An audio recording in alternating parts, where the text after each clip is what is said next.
You are listening to The Real Men Feel Show with your hosts Andy Grant and Appio Hunter. Real Men Feel encourages men to allow and express all of their emotions. Despite what you may have been taught, all emotions do serve you. Real Men Feel is committed to engaging in discussions that most men aren't having, but you don't need to be a man to join us. The Real Men Feel Show is produced live each Tuesday at 9 p.m. Eastern for your growth and enjoyment. Listen to us on podcast platforms including iTunes, Google Play, SoundCloud, and Stitcher. You can also watch the show on YouTube by visiting realmenfeel.org/YouTube. Come back often and feel free to add the podcast to your favorite RSS feed or subscribe on iTunes by visiting realmenfeel.org/iTunes. You can follow us on Twitter at realmenfeelorg and on Facebook, facebook.com/realmenfeelshow. All links mentioned in each episode are in the show notes found on the blog at realmenfeel.org. Show your support for Real Men Feel by shopping at realmenfeel.org/swag, by visiting digitaltipjar.com/realmenfeel, or even text us a tip. You can show some love for Real Men Feel by texting Real Men Feel, that's all one word, to 504-226-5306. You'll receive a link back to complete your tip and choose the amount. This is a weekly program, and your reviews, comments, feedback, and participation are welcome during the live show and anytime in our Facebook group, on Twitter, or at realmenfeel.org. Now, let's dive into this week's show. Hello, and welcome to another edition of Real Men Feel. This is your host, Andy Grant.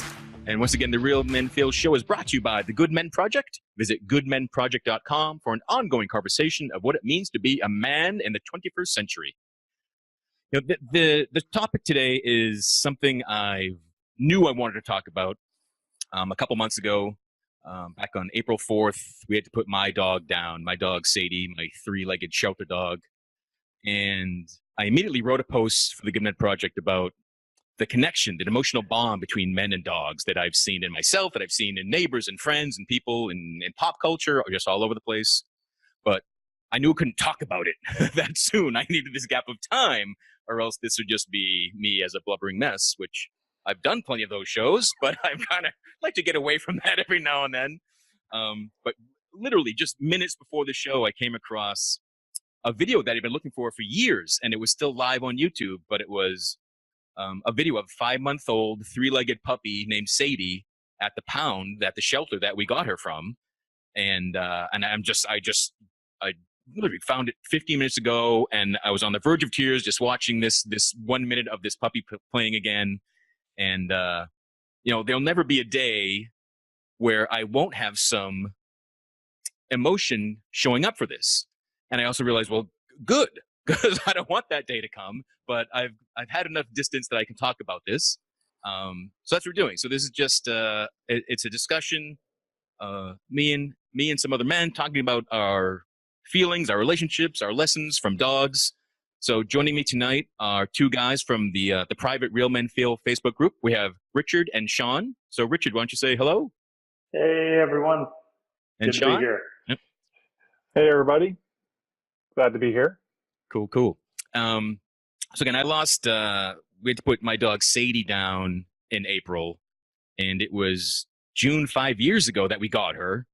And last June, she began having seizures, just these epileptic seizures that I didn't know dogs had, but they have grand mal seizures. And she made it for another 9 months before they weren't stopping, and we finally had to put her down.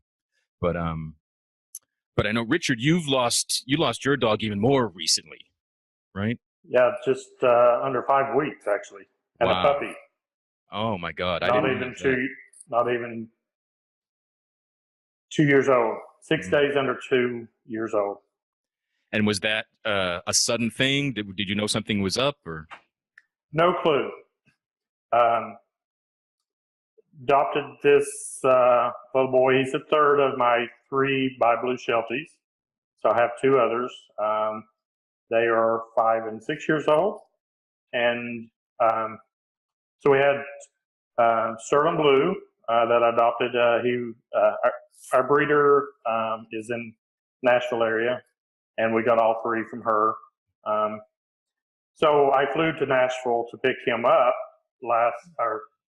September 2 years ago because it was too hot in Arizona to fly them under a cabin. So I had to go and transport him. So just fell in love with him there. And believe it or not, the color he was, like almost all silver, I have been seeking for about 30 years to get that color. It's bi-blue, Sheltie. All of mine are bi-blue, but the oldest is mostly black and white. The other one is half black and half gray. They all have a little white, but they have no tan on them. That distinguishes the bi-blue. But I had a Sheltie years ago who was a blue merle. He had a little bit of tan on him. But his brother, when I adopted Conrad many years ago now, was a bi-blue, and I've wanted one ever since. They're a little hard to find, that all silver color. So I got him. He was the life of the party in our house. The energy changed, the high vibration so high I can't even begin to describe. He got the other two boys going. He kept my partner Cameron and I going. Very high energy. So, answer your question. Did I know? No. So I think it was Friday, about almost 5 weeks ago, and he didn't come to the bathroom when I got up first thing in the morning because they'll tend to come in and say hello. And I thought, well, that's kind of strange. And so I went and checked on him, and I could tell he wasn't feeling good. And so it was like a matter of 6 days later we put him down. So there's quite a bit to the story there that week, but yeah, it was sudden. Had no clue he was sick. Wow. 6 days later, we found out after going through some tests that week that he had a rare acute form of leukemia. And so I was at work when I got that final word and just made a decision we were going to have to put him down that week or that day, and just devastated. I could barely, I was just sobbing uncontrollably. Went and talked to my manager, let her know what was going on. I couldn't even talk for a while. She said, "Richard, what's going on?" I was hugging her. I know her very well, and just crying as hard as anyone can cry. And I couldn't even get the words out for a bit. And she said, "Richard, what's going on? You're scaring me." I was just holding her so tight because I knew I was losing my baby. Awful. And Sean, you have healthy live dogs at the moment. I do. I have a 5-year-old golden retriever and a 10-year-old Jack Russell who has had many lives. Well, cool. Then you'll help keep this from being just a wake. So I really want to, I talked about it. Richard, you're already right there sharing it. I've been shocked by the amount of grief I've had over dogs compared to people. Is that an experience that you guys have had too? It is. Yeah. So why do you think that is? To me, there's a soul connection, really strong. And first of all, I'm totally fine with your topic, men and dogs. For me, I cannot really call my children dogs. To me, they're my boys. So I even hear my partner, and I don't say anything about it. It's like, whatever dog. It's like, how can you call him a dog? I don't do that with mine. I occasionally have to refer, but even like talking to strangers, I'll say my boys, and they kind of have to figure out, if I'm a gay male and I'm like in my 60s, that I may not have small boys, but they kind of have to figure it out. But here's a good example of what you're saying. I think my Sheltie from about a little over 20 years ago now, totally like soulmate, I felt like. He was 13 and a half years, was sick, and we had to put him down. So that was a tremendous loss to me. I had just moved to Boise about the year before. And 6 months after I put Conrad down, I lost my dad in December, and 9 weeks later, my mom. So 3 major losses, and they were both in their 60s. So the loss of my dog was tougher than even like my mom, who I was extremely close. It was just a different loss. Mm-hmm. And my mom was horribly painful. But there was something different about my boy. Yeah, I lost my dad last August, and this Father's Day, just a couple weeks ago, I was thinking more of Sadie than my dad, and I was like, "Wow, this is really bizarre. This is the weekend I'm supposed to be thinking about how much I miss my dad, isn't it?" But it's all dog that's there for me. So, so Sean, what's the connection been like with your current dogs or past relationship with dogs for you? You know, it's varied. You know, it's been, you know, unfortunately been through several dogs over the years. You know, the one of them really hit me, and it hit me very strangely. I had a dog when I was in high school, and you know, come from a family of four. The dog became mine. I don't know how. You know, and if you know, you have these interesting relationships with the dog. I take the dog to bed. The dog would get on my bed as I'm getting ready for bed, and then I just snap my fingers. Dog get off the bed. It was a big golden retriever, single bed. So I get into bed. The golden retriever get into bed, and nobody moved the rest of the night. So, so she was my dog, and you know, I went away to university, and it was shortly after I got my first job, which was away from home, and you know, just chatting with my family about it. Oh yeah, we had to put down the dog. And I was like, okay, you didn't even tell me you were going to put down the dog, you know. And it didn't really hit me then, but the girl I was dating at the time came to visit me that weekend and gave me a little beanie dog. And man, I bawled my eyes out for, must have been an hour, you know, just to really, you know, miss the dog. And, you know, it was just such a surprise, I guess, you know, to lose a dog. You know, when I've had to put down dogs, unfortunately, and it's very sad, but it was more different that it was a surprise for me.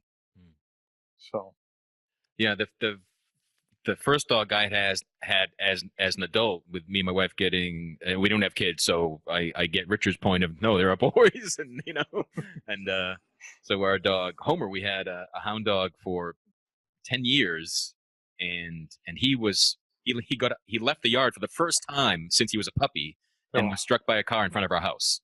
Oh, And that was devastating. Like as rough as putting Sadie down was, that instant shock and was way more horrible. Like it took God at least 8 weeks before I could drive back into my driveway and not see that body laying there still. It was just so I've consciously and after that like I don't know about you guys, but I didn't have pictures of my dog around. You know, say it was only once Homer was gone that we'd put up pictures and stuff and celebrated. And I wrote a blog post about all the lessons I had learned, and it became an ebook, and then it turned into it became a chapter in a book by Louise Hay, You Can Heal Your Heart. So once we got Sadie, who was just again this three-legged, just bouncing piece of resilience, that's why oh my God, that's my next dog. As soon as I saw that video I mentioned earlier, I part of the vow I made as growing as a pet owner was I'm not going to wait till you're gone to celebrate you and do a daily card. And you know, Sadie became a star on social media, and I heard from all sorts of people that noticed we will miss Sadie, and people had never even commented about it while she was around. But no, I looked at it every day, and that was such a cool thing. So that's one of the things that I've learned and grown in my relationships. But yeah, that gut-wrenching shock value of losing anyone you love, you know, suddenly, and right. And the tragedy is just so different. So yeah, and Sean, your story reminds me of when I was in college, the dog I grew up with, died while I was away at college. So it just seemed like, oh, okay, it was weird. I didn't have the grief until I went home and just kept, hey, where's Pal? Where's Pal? What's going on? You know? Yeah. Very bizarre. So my theory about, you know, men and dogs is that it comes down to unconditional love, right? The dog loves you. You know, you can be playing ball with him, or you can have just been yelling at them, and they, you know, anything bad goes right off their back. They don't hold grudges. They don't cheat on you. They don't turn on you. They don't gossip about you. They don't bully you. Just, you know, just especially growing up as a kid, like really a dog can really feel like your best friend at times. But I've been shocked seeing in myself, in friends, in family, in guys that just don't show emotion are emotional with their dogs. Mm-hmm.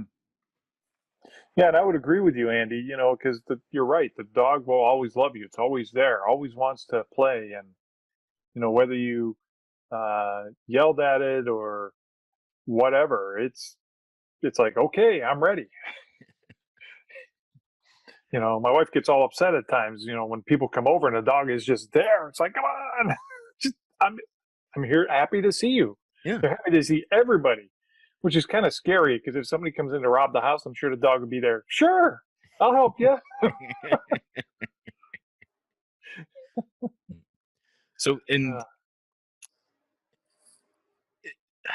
I don't want to diminish women and connection to dogs or pets or anything, but while I want to focus on men, it's like I'm not sure if it's, you know, men are encouraged to show emotions with dogs, or just it's the one area of life we're not shamed for doing so. Well, the dog doesn't give a damn. Right. The dog's happy all the time. So whether you are or not, the dog's happy. And I think, I know for me, it helps draw you out because, you know, if somebody is happy in your space, it makes it easier for you to be happy. Right. That whole contagious energy and emotion. Right. Yeah. And Andy, also, just recently, you know, talking with one of my customers in retail that, you know, about the loss of Sterling, she's talking about her husband, his father had passed away and never cried. And then when his dog died, it's like he's just sobbing, you know, so it kind of goes with that same theory. What you're saying there is like, you know, men just have that connection and release, you know, with the pet over even our parents or our father, like pretty much the same situation like you. I'm sure you know, had maybe different experience with your dad, but that he didn't cry, but he did with his pet. Yeah. So, why do you think that is? I think a lot of it is what you said earlier, truly that unconditional love. With people, there seems to always be some type of condition, no matter how good the relationship is. It seems like it's just, I mean, what person, no matter how fondly you think of them, have you really had an unconditional experience the whole way through? And the dogs truly are unconditional. They, you know, I mean, you can beat them and they're going to be back unconditionally. You know, I can remember back, sadly to say, more in graduate school, and I was going through a horrible emotional time, and I had two different dogs at different times then, and you know, looking back on it, I was abusive to them, and I wouldn't ever consider myself that I would be abusive, but it was just trying to do discipline, but I didn't really know, like poor parenting as a young parent or whatever. You know, remember them one, for example, you know, and very ashamed to say this, but you know, where they chewed up like one of the lawn chairs outside, and like I just folded it and like just shook it. Don't do this, you know. That was very abusive. And I remember my neighbor said, you know, if I see you doing that again, I'm going to call the authorities. You know, but I didn't consider myself abusive, but I was really, you know, tough. Well, I was emotionally going through so much pain, and I was actually suicidal because I was in graduate school in a religious institution. My undergraduate degree was in religion. I was coming out gay, so I was torn to pieces of who the hell was I, and feeling pain. And I do not know, and I'll share this, and this is just one of those secrets you don't tell hardly anybody. It's like, I don't know why I had so much pain. I remember wanting to just stab my dog. And I would never want to hurt them, ever. But that was feelings I had. It was some kind of feeling. I don't know why it went to the dog. because I was not angry at the dog. I just remember that was a feeling from my depression and suicidal tendencies at that time. No, well, thanks for sharing that, because that's I've been depressed and suicidal, and part of the amazing thing is the dog that doesn't care, and being home alone and crying, and my dog finds me and puts the head on the lap and looks at you like, "What's the matter, Andy?" And but I could also I don't recall having an experience like you just described, but I'd be surprised if I didn't. And again, it's a way to hurt yourself by striking out at something that loves you unconditionally. Mm-hmm. Right? Because I've tried to push humans away at times like that. So yeah, probably tried to push the dog away too. Like, don't you love me? I'm unlovable, right? Yeah. And it was nothing against the dog at all. I just remember having that thought. I didn't like it at the time. I don't like it now. I don't know if I've ever even told anybody that ever. But that was thoughts I had, and I loved those two dogs, and it was a different kind of relationship than I have with them now as an older adult. I remember one, like the relationship I was in at the time, my first real relationship, and the dog chewed up a carton of my partner's cigarettes and said, "That dog's got to go." And I got rid of that dog. I would never do that now. I ended up taking him to Tennessee, and my aunt took him in, or took her in, rather, her. And, but I'd never do that today. But just really tough emotional time for me during that time period. Yeah. No, yeah. It's like the old cliche of looking for love in all the wrong places, right? Yeah. And they weren't afraid of me, like I was abusive, like they were afraid of me or anything like that. But I saw some things where I was trying to be, discipline them, but I wasn't doing it in the best way, like a new parent. But I loved them dearly as well.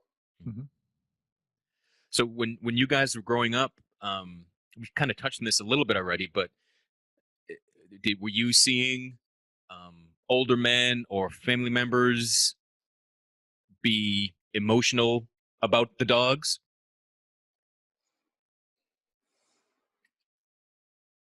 I don't. The first dog that passed away was a beagle that we had. And I don't remember my father being emotional, but I do remember that it seemed crazy at the time. My father put the dog in the car and took him to work and brought him home. And his explanation was, "This is her last ride," before we ended up burying her in the backyard together. So, he didn't show it, but, I could tell that there was something going on there. Yeah. So he had more actions and kind of wanted some ritual and ceremony to kind of show off. Yeah. Interesting. Yeah. Richard, what about you growing up? I don't really remember. I grew up in East Tennessee, and my perception of dogs, truly they'd be called dogs, if that, growing up, in my opinion, not my boys. And I remember having, I was probably in junior high, and wanted a dog, and I got one from my uncle's girlfriend. I really cared for the dog and probably wasn't being real responsible at that age of taking care of it. But we were in East Tennessee and way out in the country. And our neighbor down the street, not far at all, my dog had killed one or so of their chickens and told my parents about it. So my dad took the dog to a different neighborhood and just dropped it off. So I lost that dog. And, just going back to the feelings, this neighbor, is either him or his brother, ended up killing his brother. And I'm thinking, oh my God, my neighbor killed his brother, my dog killed their chicken, and I lost my dog. And kind of interesting, I'm really kind of seeing a lot of loss throughout time. Maybe it's kind of come to me, maybe this is some kind of a message for me. I'm getting it as I speak of some of the loss. And there's another tragic loss I had with, I'll just share it real quickly. before I got these 3 sets, after my first Sheltie that I was like soulmate about 20 some years ago, it took me 7 years before I got another dog. Part of it was my partner. And I'll share this. I wanted and this will share a little more of my feelings with the dogs or my boys. I wanted the dog so bad, I was willing to leave my partner. And he kept saying no. I would search occasionally, and I found one at a pet store in Florida. And he kind of fell in love with the puppy as well. We got the puppy. He came to us from Florida, Pennsylvania to Phoenix. And on the way from the airport, something was wrong with the dog. I could tell he was like 8 weeks old. And got him home, and he was having some bleeding. And I started researching that till about 2 in the morning. I was exhausted. The puppy and I was exhausted. I put him to bed there beside the bed, and woke in the morning, and I thought, oh, he's resting. And I kept looking, but I don't see him breathing. So that little long story short, he was dead of parvo. We had him 8 hours. And that was about almost 8 years ago. Wow. So. Yeesh. After Lay I off waited the 7 years. tragic losses, my friend. Yeah. So I really have a lot of nice, wonderful, good stories. It's just I'm really in grief with my current puppy of this loss. So, but I have amazing, fun stories. Joy, some of the best times of my life. So I should probably talk about some of those. Wait, why I asked was so when I was one of the youngest memories I have is at the drive-in with my cousins and uncle and grandfather, and one of the opening movies back when drive-ins existed for people that were unaware of them. They'd be like 3 or even 4 movies at a time, and one of the early ones was the old Disney movie Old Yeller. Oh, jeez. Yeah, and that's the proper reaction if you've seen it. Yes, and it really comes down, it's about a boy and a dog, and I think is it Kurt Russell is the kid? Does that sound true? I don't remember who the actors were. It might be. Yeah. Old Yeller was the star. Yes, right, and there's some boy there getting in his way. That's right. But anyway, just to totally spoil it, Old Yeller dies at the end of the movie, and my uncle, a hunter, a drinker, a NASCAR fan, bawling in the car. My grandfather, bawling in the car. And me and all my cousins, we're aged, from 6 to 10, the bunch of us, we're all bawling. But then as soon as everyone noticed, it's I'm not crying, you're crying. No, a lot of onions in this car. Like all the covering up started. Yeah. So I learned both that, wow, so guys can cry at dogs, but then you have to bust each other's balls about it and pretend you weren't crying about the dog.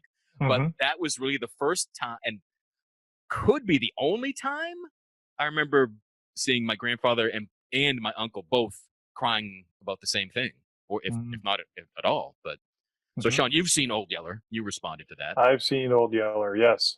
And it's a guy. And it's more than he died at the end. Come on, Andy. I don't want to spoil it. And I don't. How many decades since I've seen it? Yes. I know.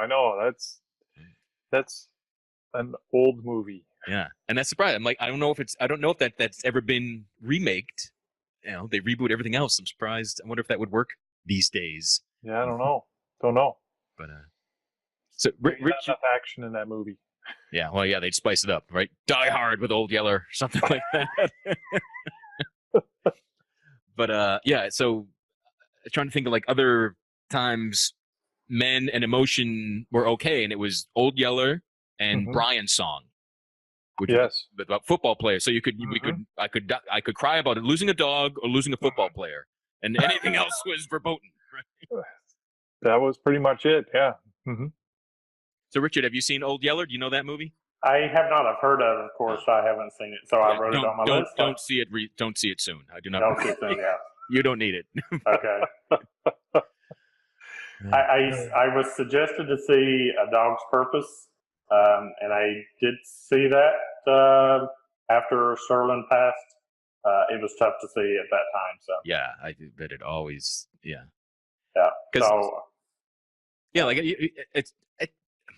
so what do you instead of someone else's story, do you have a sense of any of your dog's purpose and how they impacted you? You talking to me? Yeah.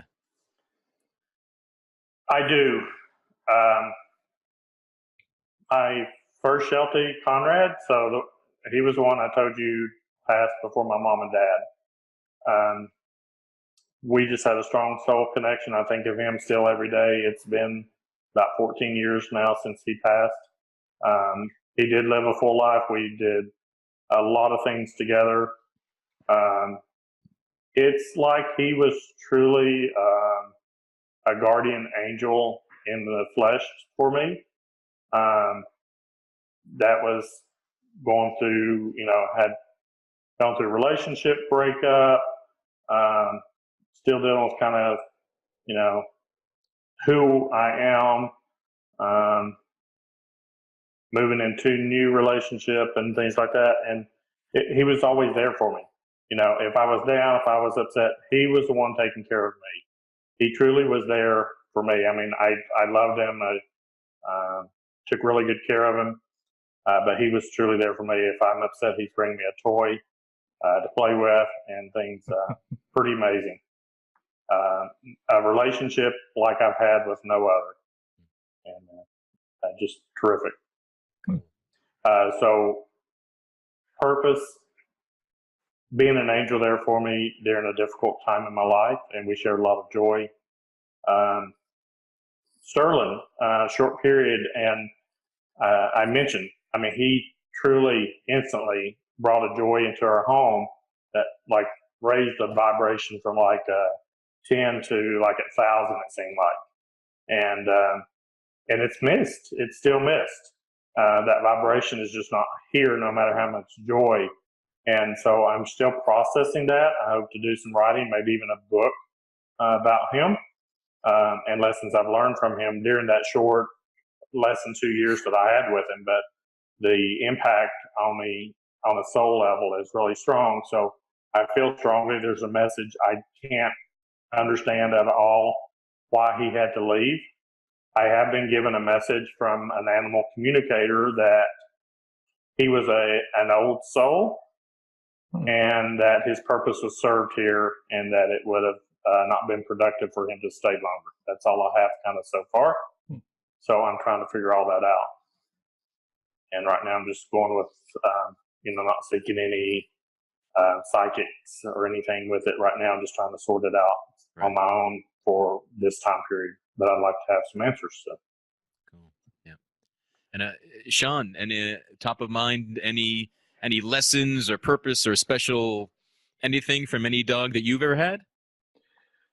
I don't think anything really sticks out to me, especially now with what Richard's been through. But, I think it's just really just to be always welcoming and happy. You look at how they treat people and how they treat you, no matter what's going on. And, I think that's the thing to remember for me. Yeah. Cool. Mm-hmm. Yeah. So my dog Homer, again, having him for 10 years, it was during the time that I really, became an energy coach and got more spiritual and working with the Akashic records and stuff. And in his kind of last year that he was around, he had a weird little like tremor in his jaw. And every time I see that happen, I just had this like feeling from him that, oh, we're closer to the end than the beginning.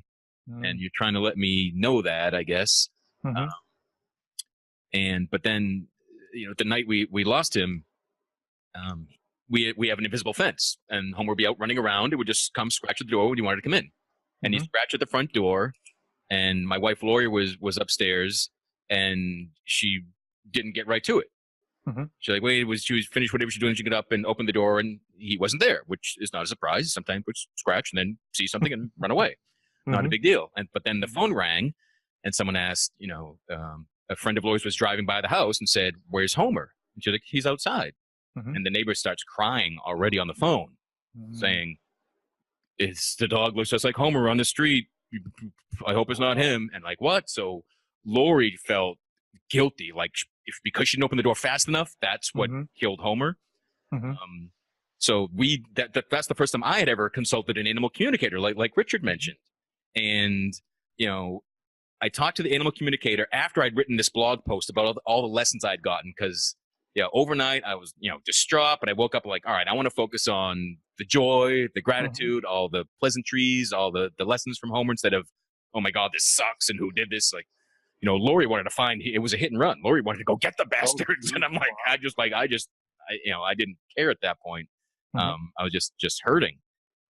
But anyway, the animal communicator said everything to me that I wrote in my blog, but it came from the dog's perspective. It was just really trippy, and said that Homer was a peace ambassador, and his work here was done, and he had other business to get to. Kind of sounds like what Richard, kind of the message you were getting. That so it was really first time I thought of. I've never consciously thought of dogs and souls, and I do see that humans kind of have an immortal soul, and we have missions before and after kind of what we're doing here now in these physical bodies. And so that first experience of getting that for the dog too helped me get over that tragic loss. But again, just amazing timing. And then another message was that Homer kept trying to tell me that he was going to leave, and I didn't want to hear it. That's what Homer said through the communicator. I was like, oh yeah, I can buy that. So I'm like, the hints I get, like, oh, I don't want to hear that. No, that must be years away. Don't say that to me, Homer, in my head, But and she also said that, and this is something that was really weird to hear, and I still, ponder it.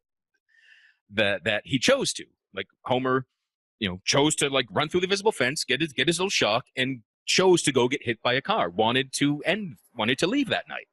Wow. It was truly on some level. It's a conscious or subconscious choice of some level of his being to say, I've had enough of these humans. I've got things to do. I'm getting out of here. And I just never come across that. Wow. Have you heard of anything like that around any animal? Or Well, the closest thing is what Richard was saying about his dog being old at 2 years. 2 years old, Richard? Yeah, an old soul is what I was told he was. Yeah. So Richard, have you had an animal communicator experience with any of your prior dogs? No, just the three I have now, because the network of people, through Project Positive Change and things, there are several communicators. So more in the last probably year or two, but not previously. So, I think it's interesting though what you're saying, and what's coming to me, Andy, is that obviously our pets have a strong purpose, and we look at angels, other spirit guides, and things like this, and of course through your work you deal a lot with this, but I think their purpose is so strong for us, and maybe not every animal, but maybe so, or maybe we're just not in touch with it, or just kind of like people who are just happy to just live their life in a very simple way, that maybe that's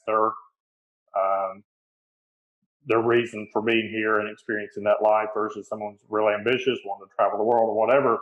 And so maybe the same with pets and living different, like maybe a pet with a homeless person. I see that and I think, oh my God, that, it's kind of sad, but how amazing that those two have connected and bonded, that maybe there's that reason. And just the same with us as humans, like how do we really know when it's time? And there's different reasons. People get killed in a car accident, and they go suddenly, or they're just sick for years. Like my mom was sick for 14 years. So just different situations. So maybe the same with the pets, and same like for yours, same with Sterling. Maybe it's just their time, and for whatever reason, and how they go in different ways, just like humans do. I'm remembering now hearing, I think it's Abraham Hicks talking about wild animals just know when it's the end of their time, and they just, they'll just die. But our pets will often try to stick around longer because they know they mean something. So they don't always go out at their peak, which is kind of how they describe wild animals. They don't, you don't see lions and tigers in the wild gracefully aging old and being an elder, and they're like, no, they're, as soon as they start headed downhill from their prime, they don't last a hell of a lot longer. No. Whereas domesticated animals will, and often because we kind of make them even, Yeah, yeah. Like I said, my Jack Russell's had a few extra lives along the way because she's been attacked by coyotes Oh, wow. 3 times. Ooh. Yeah, I have no idea how she survived, but I'm glad she's still Wow. here. Wow. Yeah. Wow. And do you still let her outside at all? Well, right now we have a nice fenced-in yard. Yeah. We used to have a few acres of land, and you'd let her out because my daughter was younger at the time. Let the dogs out while she's out playing, and then I got home one night, and there's my daughter. We're coming in, and Jack Russell runs into the house, just lays down. It's like, okay, that's weird. Just stopped, and you pick her up, and it's like, ooh, this is not good.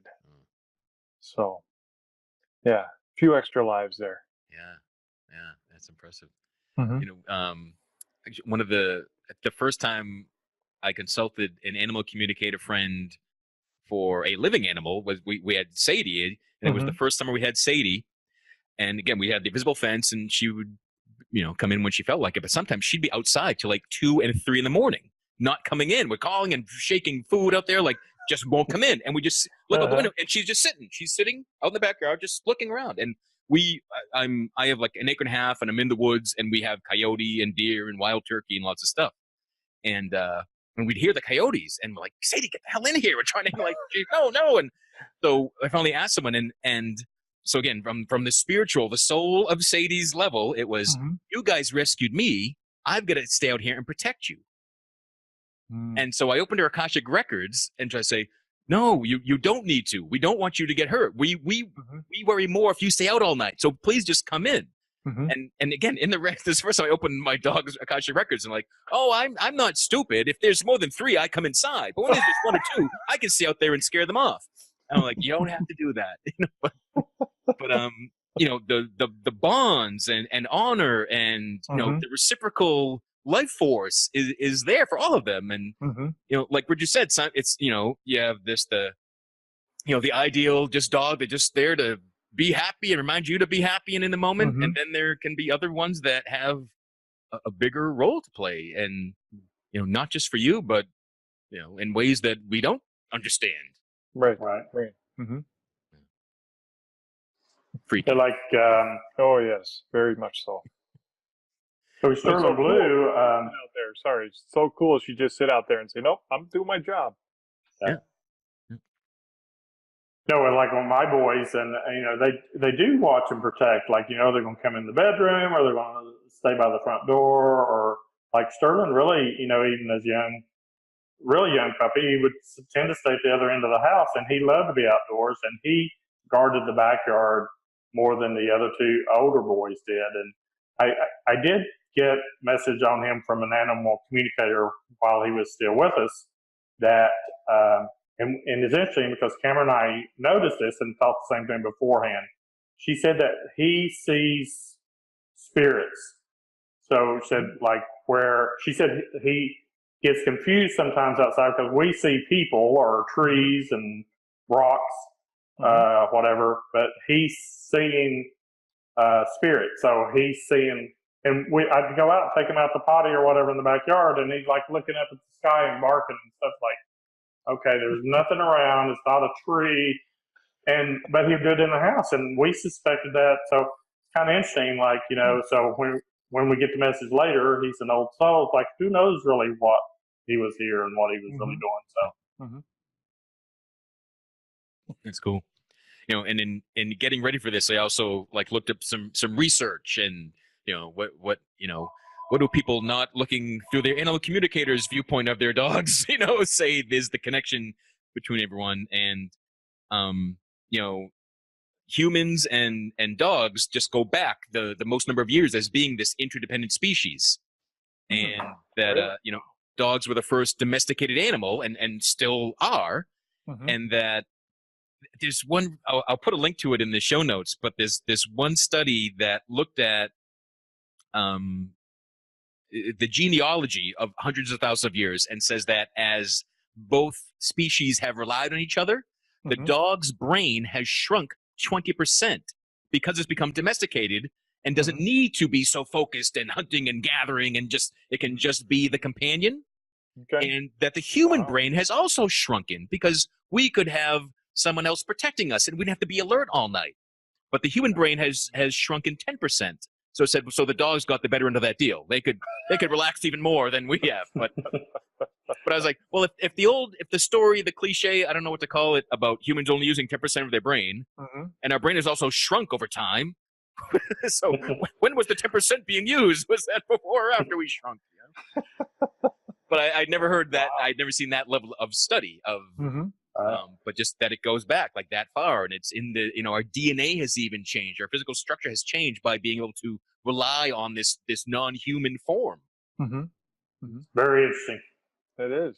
Yeah, so that was trippy, but yeah. And I can get that, and that's why even the different cultures of people, and Richard talking about growing up in Tennessee and in more of the the farming and the outdoors and the the cowboy mentality and the hunting and the dog being at your side and doing its job, Mm-hmm. not necessarily just as companionship and just as not just as not seen as a family member, but more as someone working for you.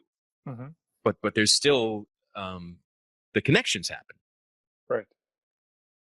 Mm-hmm. So do you see in the women or the girls in your life, do you see a similar bond with dogs, or is it somehow different for men? I do see some, and I did mention earlier, Conrad, my first Sheltie, over 20 years ago. His brother, that I was really wanting that bi blue Sheltie, ended up being adopted by our neighbors, and that's how we connected with them. And it's interesting. I just got a text from her like in the last minute, and she's been checking on me.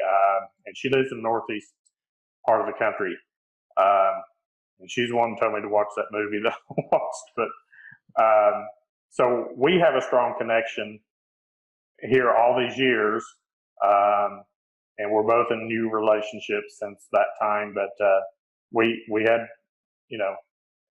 the brothers, and I mean, to the point, I just literally, like, within a minute, got a text from her, and but she's very much the same, and we talked last night for a while on text, and so she definitely has that strong connection. Yeah. I don't see it necessarily with everyone, but I mean, I've talked with customers and things that have the strong bonds. I think a lot of women do, probably as much as men. Yeah, but I see it with some. So I think then maybe the better way to phrase it, or looking at what stands out to me, is that I get women are allowed to show that love, that connection to people, to dogs, to squirrels, to whatever it is that they want to show love for. But men aren't. Mm-hmm. Is that really true?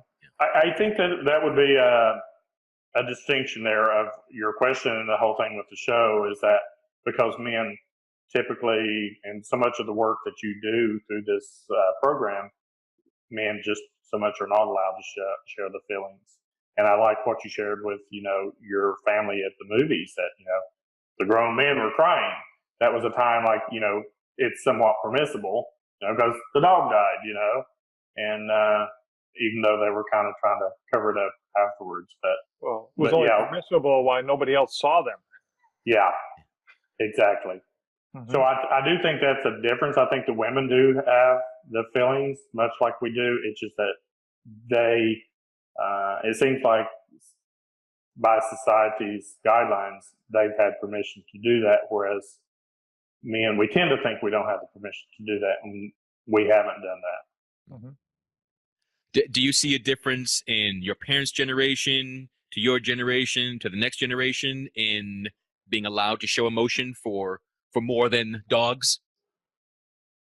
I think so. I think there's a lot of change going on in our world right now that men are, and I think it's more recent, is of what my personal experience is seeing. But I think it's growing more and more. I think we're seeing it more on, social media, television, movies, things like that. So I see a change, I think, for the good of what, this program's all about. John, what about you? You seeing changes? A little bit, I can't say that I've seen a lot of changes. I think that people are more and more willing to talk about it, at least. I'm not sure if it's a generational change or if it's just a change that society is making. Maybe more of the people that I'm around are more open about it. So maybe I'm more aware of it. And you travel a lot for business and sometimes, manage large groups of people. Have you had the experience of someone showing up all choked up and I lost my dog yesterday. I can't work today? I can't say that I have. Oh, right. Yeah, it's been, not that I've had that experience. Yeah. Wow. Okay, cool. Yeah. I was the one that did that a few weeks ago. Yeah, no, I've done it too. Like I couldn't, again, when I lost Sadie, I couldn't go to the gym for 2 weeks because I knew people on Facebook, and knew people were going to try to like hug me and say sorry. I'm like, no. And when I'm finally leaving my house, I can finally hold it together. But I can't hold it together if someone else is going to try to like, hey, how you feeling? Right. Uh-huh. Yeah, because when I told my manager, I'm hysterically crying, barely could get it out what was even going on with me, and I said I've got to leave. She said I understand. I said I won't be here tomorrow. That was all that was said. She said I understand. There was no question. And then I was already scheduled off 2 days after that, so it gave me at least about 4 days to kind of pull myself together. Mm-hmm. Yeah. And then, I want to do something with that phrase, right? Because pull yourself together. All these phrases that we're all used to saying, it makes it sound like that was wrong. That's true. That does. That does, by saying you got to pull yourself together. Yeah. So I really like, no, you were. It was great that you had 4 days to grieve. Yeah. Right. Just the end, not to pretend you weren't or something. Right. Not to go and fall apart and pull yourself together. It's just the process that you're going through. Yeah. It like you said, you couldn't go to the gym for a week. And it was interesting. The day after we put Sterling, let him go, Cameron, my partner, and I both got up that morning, and we've been talking about space clearing for the longest time, and we need to get rid of so many things here in our house. And I don't know, we just started that day. I think part of it was like processing through some of the dog stuff and donating, and we both were kind of like wild, frantic, like, okay, I'm getting rid of this, I'm getting rid of this, I'm getting rid of this, in a way. And to me, my thought process was, if I can let go of Sterling, I can let go of anything. There was nothing any more important in my life. If it was relationship, house, whatever, it's like, if I can let him go, I can now let anything go. And I had to do it the day before. So. Yeah.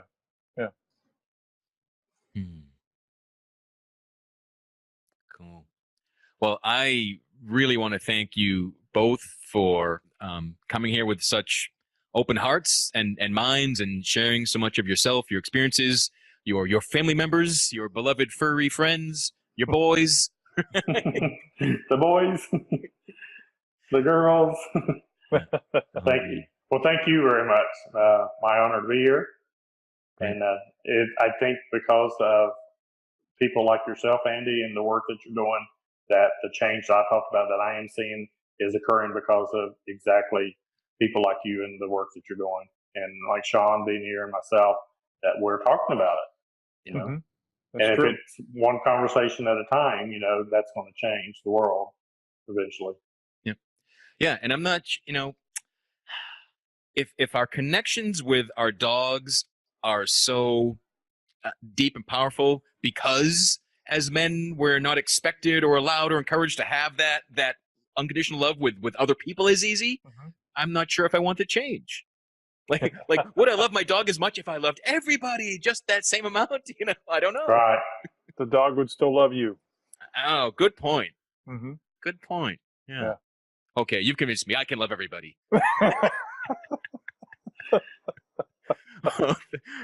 Thank you both for joining me. Visit realmenfeel.org for and the blog notes will have links to Sean and Richard's websites. You can get in touch with them, learn more about what they're up to in the world. Because it's not just they don't. Richard, I might have to say I was going to say their lives don't revolve just around dogs, but maybe Richard's does, and that's okay. So Real Men Feel is brought to you by the Good Men Project. Visit goodmenproject.com for more of the conversations no one else is having. And until next time, take care of yourselves and take care of your dogs. Thanks, everybody. Thank you. Thank you. Thank you for listening to Real Men Feel. Until next week, visit realmenfeel.org or the Real Men Feel Facebook group and share what you thought of this episode. Please give this podcast a review on iTunes, Google Play, or wherever you are discovering Real Men Feel. Reach out to us at realmenfeel@gmail.com. Show us some love by visiting realmenfeel.org/swag or digitaltipjar.com/realmenfeel. Learn more about Andy Grant at theandygrant.com and Appio Hunter at appiohunter.com.